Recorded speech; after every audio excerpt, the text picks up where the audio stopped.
Well, good morning and welcome to Morning Gospel Fuel with Mr. G. It's 12:03. It's not morning, but it is Wednesday, January 12th, the first week of Ordinary Time, and it is the feast day of Saint Bernard of Corleone. And he was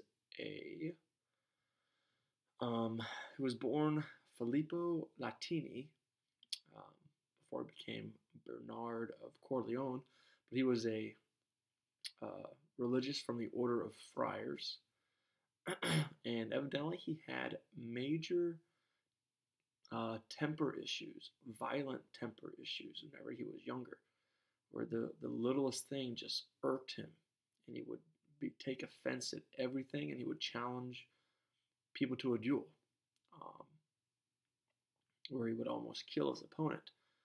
But then eventually he did have a conversion experience, a radical conversion, where he repented for his previous life, um, especially with all of his anger and everything else.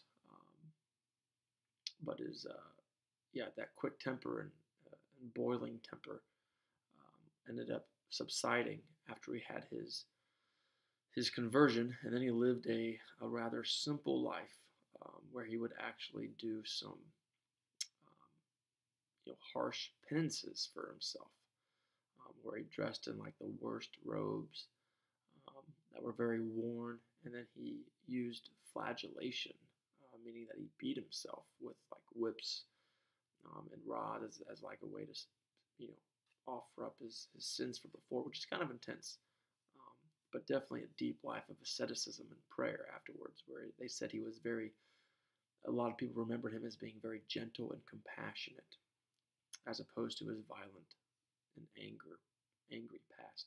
Anyway, he is the patron saint of mafia victims as well as expectant mothers.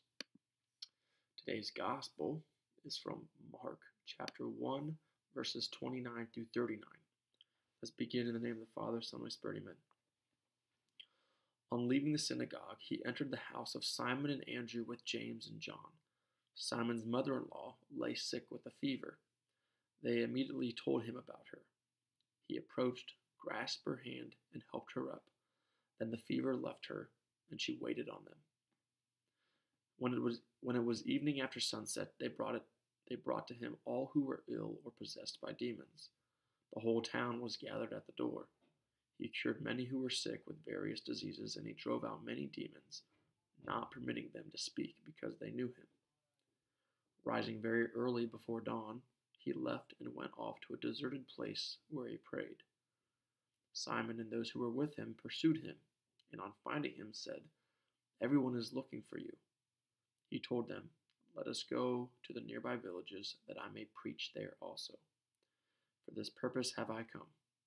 So he went into their synagogues, preaching and driving out demons throughout the whole of Galilee. So we got the cure of Simon's mother-in-law, which I automatically thought of the scene in The Chosen in the first season. I think it was the first season, whenever he cured Simon's mother-in-law, which was pretty unique, pretty cool scene. But then it went to it has Jesus healing. So Jesus healed many, but then, so he's exhausted, right? Because you got to keep in mind that Jesus was purely human, right, with a divine nature as well. So human nature and divine nature. So he struggled with the same stuff that we do, and it really resonates with me this morning, because one of my goals this semester is to wake up earlier, so that I'm not rushing to get to chapel for prayer. And that started today. Hopefully it sticks. So the whole point is that Jesus leaves Capernaum, but he rose very early before dawn, and he left and went to a deserted place to go pray. And so imagine this. So Jesus is exhausted. He just did all these healings, and then he wakes up early to do his holy hour, talk to the Lord, and go to this isolated, deserted place of prayer to kind of juice himself up for the day. And then Simon and those who were with him pursued him, and they found Jesus, seemingly interrupting him. And how does Jesus respond? Does he get frustrated for getting distracted from what he was doing as far as prayer? Does he get upset? Um, does he react angrily because Simon Peter is interrupting his personal time with the Lord? No. Jesus is calm. It says, "Let us go on to the nearby villages there, that I may preach, because for this purpose I came." So Jesus knew who he was. He knew why God sent him. But he also knew what he needed. He needed some time to communicate with God the Father. But whenever something happened, he didn't get frustrated. He reacted. He was in the moment, and he left. And he did what Simon was asking him, because everybody was asking about Jesus. So Jesus went back and did exactly what he did before. He went back to preaching, driving out demons, and all this other stuff. So that's what we need to keep in mind. Sometimes things don't go according to plan. Maybe we get distracted by some alone time that we wanted.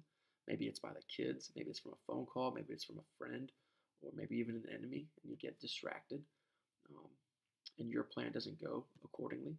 And so our challenge is to react like Jesus did, to not get angry, and to be more calm, just like the conversion that St. Bernard of Corleone had. So there we go.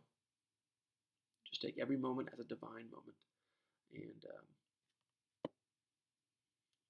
try not to react angrily, because anger is not of the Lord, and it does not please the Lord. So have a great day. God bless, and keep it real. In the Father, Son, and Spirit. Amen.